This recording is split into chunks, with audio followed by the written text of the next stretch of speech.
भगवान के स्मरण में लगो। वे ही निर्गुण निराकार हैं, वे ही सगुण साकार हैं। इसीलिए सगुण साकार भगवान में मन लगाएं। करिए राम पद पंकज नेहा, राम जी के चरणों में प्रेम करें। कब तक पूछते रहेंगे? हमारे साथ बड़ी कठिनाई है। भगवान ने हमको 2 यंत्र दिए हैं, एक दिल एक दिमाग। और भगवान ने कहा था कि दिमाग लगाना तुम दुनिया में और दिल लगाना हम में। हमने शुरू से ही भूल कर दी। दिल लगाया दुनिया में और दिमाग लगाया भगवान में। कई बार लोग दुखी होते मिलते हैं, हमारा तो दिल टूट गया। अच्छा, किसने दिल तोड़ दिया? घर वालों ने। तो तुमसे कहा किसने था कि घर में दिल लगाओ? वो तो टूटेगा ही। अच्छा, घर दिल से नहीं चलता, घर दिमाग से चलता है। हां, भगवान में दिल लगाओ। हम लोग संसार को लेकर कभी कोई बहस नहीं करते, संसार पर विश्वास करते हैं। आज तक हमारे सारे संत कहते रहे संसार स्वप्न है, संसार असत्य है, संसार मिथ्या है, पर हमें फुर्सत कब है जो हम विचार करें, विश्वास करते हैं। अच्छा देखो, बाल कटवाने जाते हैं, आपके सामने ही वो साबुन लगा के अपना छुरा तेज करता है, आंख मूंदे आराम से बैठे रहते हैं, और वो यही चला, थोड़ा ही तो चलाना है, लेकिन विश्वास है। अच्छा, भगवान पर विश्वास होने की बात तो बाद में जाने दो, भगवान है कि नहीं इसी पर बहस है। हमारे साथ सबसे बड़ी कठिनाई यही है कि हम आज तक बहस करते चले जा रहे हैं कि है कि नहीं, और है तो निराकार है, और निराकार है तो साकार है, और अगर ऐसा है तो ऐसा कैसे, ऐसा है तो ऐसा कैसे, ऐसा है तो परमात्मा है कि नहीं, इसी पर बहस करते जा रहे हैं। इसीलिए संसार को सिद्ध करने के लिए ज्यादा पुस्तकें नहीं हैं जितनी भगवान को सिद्ध करने के लिए ग्रंथ हैं। फिर भी हमारी बहस का अंत नहीं है। अच्छा देखो, एक सज्जन श्रीमद् भगवत गीता हाथ में लिए रो रहे थे। 2 सज्जन निकले कि यह गीता को हाथ में लेकर रो क्यों रहा है। श्रीमद् भगवत गीता के उपदेश ने तो रोते हुए अर्जुन को धीरज बंधाया, ज्ञान दिया, और यह गीता हाथ में लेकर रो रहा है। दूसरे ने कहा हो सकता है बेचारे को संस्कृत नहीं आती होगी, इसलिए उसे कुछ समझ में नहीं आता क्या लिखा है। एक ने कहा ऐसे नहीं, इसे पूछ तो लो। उससे पूछने गए कि भैया तुम क्यों रो रहे हो? कहा मुझे रोने, तुम अपना काम करो, जाओ। कहा नहीं बताओ फिर भी तुम क्यों रोते हो? तो उसने कहा कि गीता से मुझे कोई लेना देना नहीं, श्रीमद् भगवत गीता के ऊपर जो भगवान का चित्र है, भगवान अर्जुन को उपदेश दे रहे हैं, रथ में बैठे, आगे घोड़ों को पकड़े हुए हैं रस्सी, और पीछे देख रहे हैं। तो वह कहता है कि हम ये कह रहे हैं कि अर्जुन समझने का नाम नहीं लेता, और भगवान कब से गर्दन टेढ़ी किए हुए हैं, इनको कितना दर्द होता होगा, हम यही सोच सोच कर रो रहे हैं।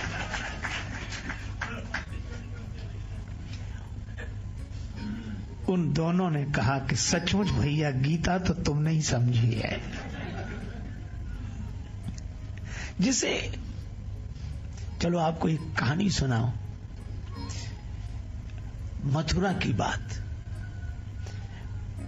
मथुरा के पास में किसी गांव से 2 बहनें आती, एक का नाम चंपा, एक का नाम चंचला।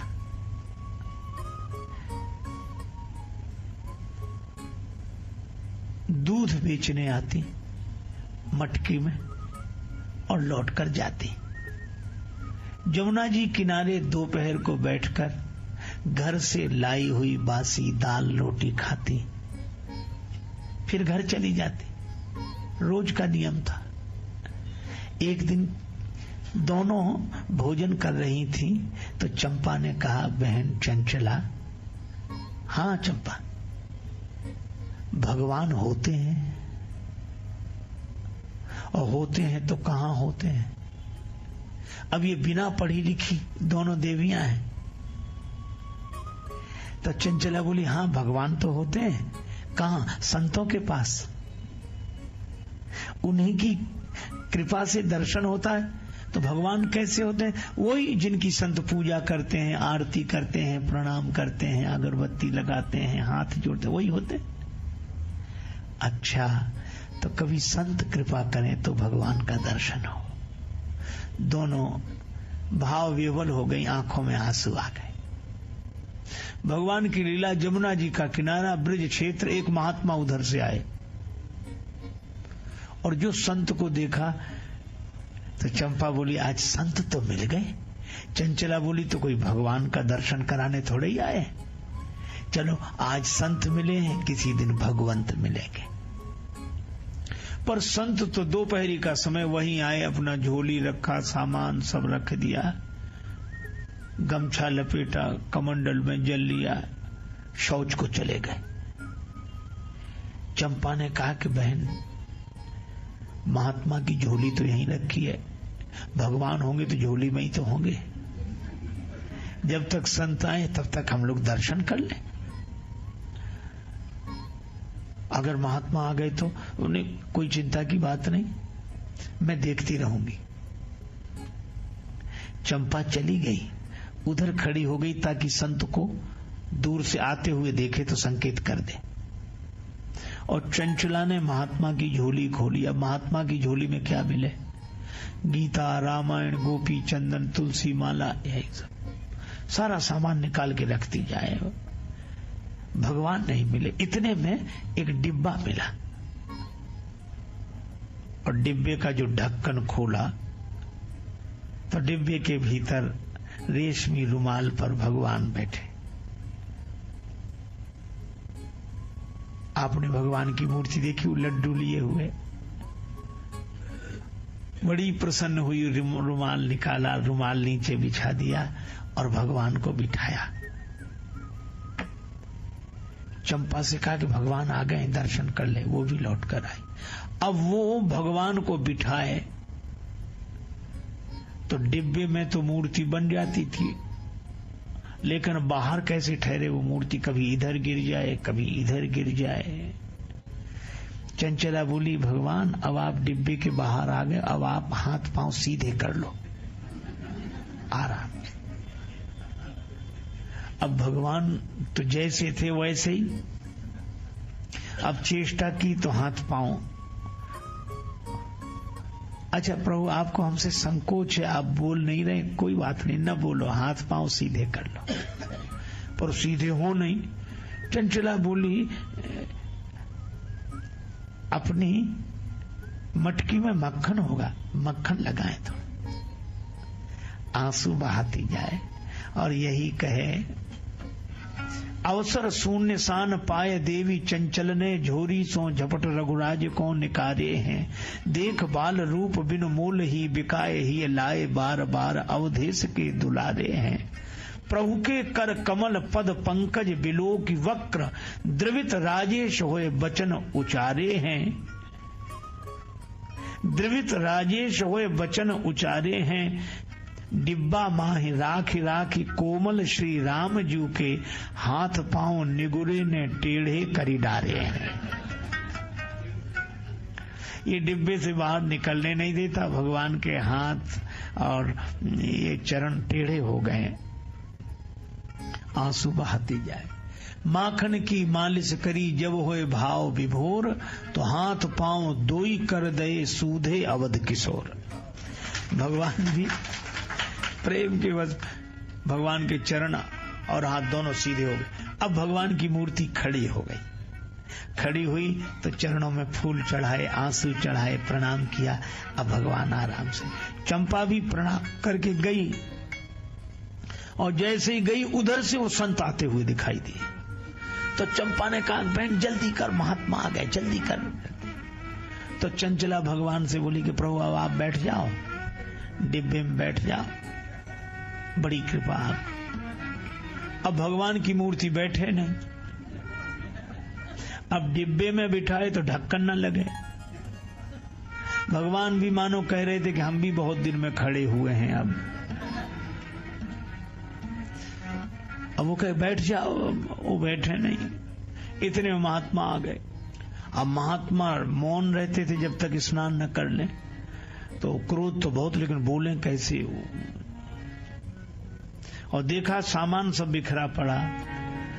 स्नान करके और जो देखा भगवान खड़े, तो जैसे ही संत ने दंडवत किया तो संत का हाथ लगते ही भगवान फिर सिकुड़कर वैसे ही हो गए। चंचला बोली देखा भगवान को ये अकेले में डांटता होगा, कितना डरते हैं भगवान इससे। वो कह रही थी नेगुरे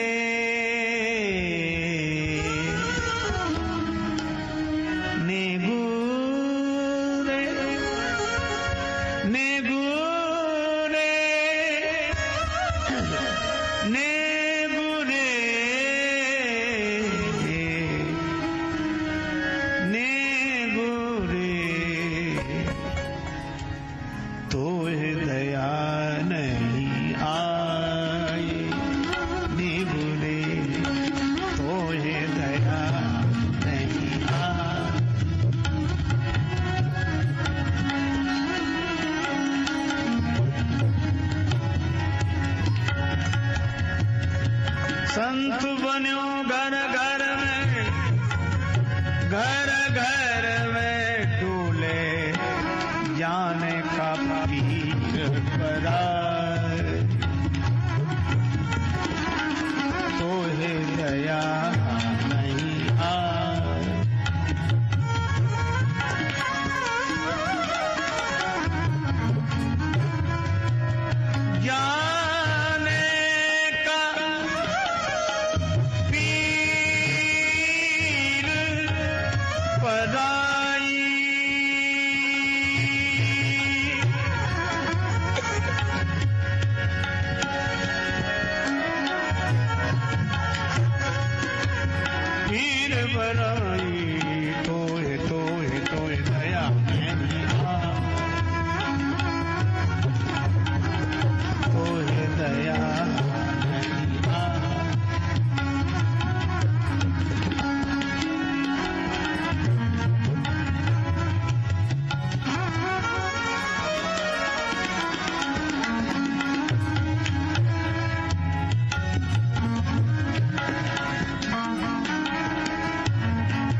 शिशु रघुराई, अंग अंग किए बकर बावरे, साधु बन्यो आत्मकार, तो हे दया नहीं आए, दया नहीं आए, दया नहीं आए।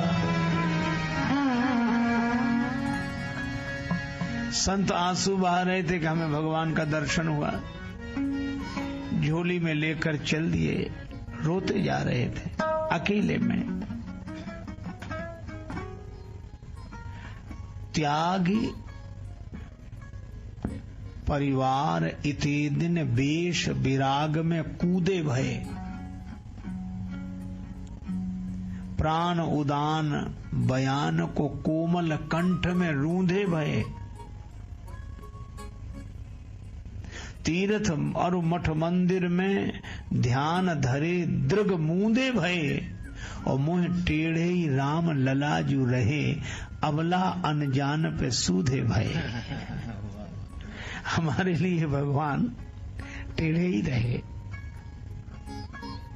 और इन अबलाओं के कारण सीधे हो गए। भगवान ने कहा कि संत, सही बात यह है कि हम टेढ़े के लिए टेढ़े ही होते हैं, पर सरल सीधे के लिए सीधे हो जाते हैं। कोई सहजता से विश्वास करके देखे। एक आदमी मरने लगा, मरते मरते उसने वसीयत लिखी कि मेरे मरने के बाद मेरी संपत्ति का बंटवारा इस तरह हो, आधी संपत्ति बड़े बेटे को, चौथाई संपत्ति छोटे बेटे को, पांचवां हिस्सा बेटी को। पंचों ने कहा हम लोग फैसला कर देंगे। जब उसका भोज भंडारा हो गया, पंच लोग बैठे निर्णय करने का संपत्ति के नाम पर ये छोड़ क्या गया है, का संपत्ति के नाम पर वो छोड़ गया था 19 ऊंट। अब कितनी कठिन बात, 19 को बांटो, आधे, फिर चौथाई हिस्सा, पांचवा हिस्सा। मामला कठिन था, पर एक पंच ने कहा कि ऊंटों को बेचकर पैसा बांट देते हैं। और परिवार वाले बोले नहीं, जो लिखा है वही होना चाहिए, जो लिखा है वही हो, वही हो। अब बड़ी कठिनाई, किसी तरह फैसला नहीं हो रहा था।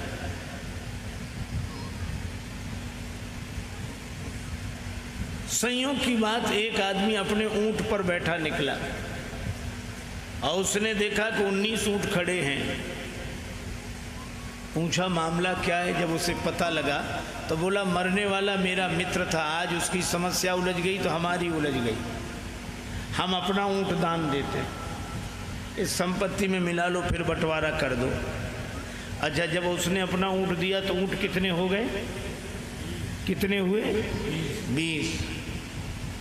अब करो बंटवारा, बड़ा आसान है। आधी संपत्ति बड़े बेटे को तो 20 के आधे 10 ऊंट दे दिए गए बड़े बेटे को।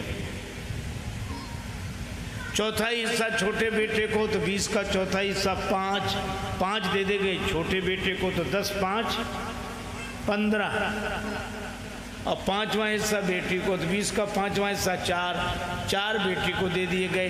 10 5 15 4 19, और 20 में ऊंट वाला बोला हमारा हमको दे दो, तुम्हारा बंटवारा नहीं हो रहा था सो हो गया। अब आप देखो 20वां बटा भी नहीं और 20वें के बिना बंटवारा हुआ भी नहीं। तो यही परमात्मा की स्थिति है कि जिसके बिना कुछ होता नहीं है वह कुछ नहीं होता है। अविगति की गति कहत न आवे, पूर्णमदः पूर्णमिदं पूर्णात् पूर्णमुदच्यते पूर्णस्य पूर्णमादाय पूर्णमेवावशिष्यते।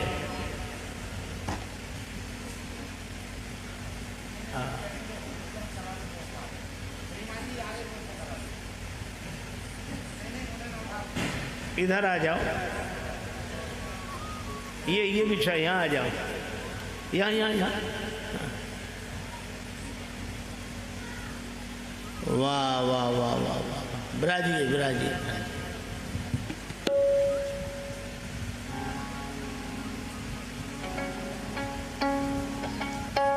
जय जय जय जय जय जय।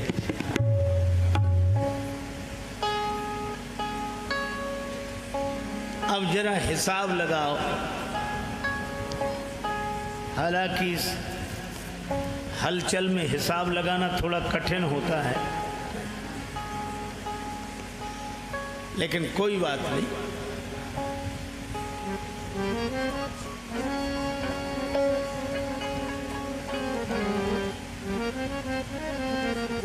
ठीक भैया, तुम जल पिलाकर इधर आ जाओ तो फिर हम अमृत पिलाएं।